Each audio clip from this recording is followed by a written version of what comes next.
गणपती बाप्पा. नमस्कार, मी सिंधू कन्या म्हणजेच वृषाली मोरे आणि आम्ही इलव भालचंद्र गणेश मूर्ती कला केंद्र कणकवली येथे.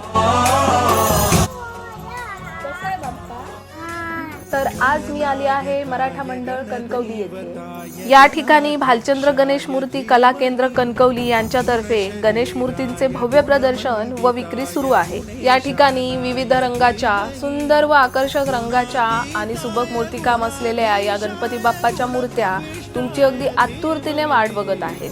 इथे तुम्हाला शाडू मातीपासून तयार केलेल्या तसेच पीओपीच्या एवढेच नव्हे तर अगदी कागदी लगद्यापासून तयार केलेल्या मूर्त्या देखील बघायला मिळतील. या ठिकाणी अगदी 1 फुटापासून ते 6 फुटापर्यंत बाप्पाच्या विविध आकाराच्या मूर्त्या विक्रीसाठी उपलब्ध आहेत. गौरी गणपती उत्सवासाठी तुम्हाला इथे सुबक गौरी देखील बघायला मिळतील. छान आहे.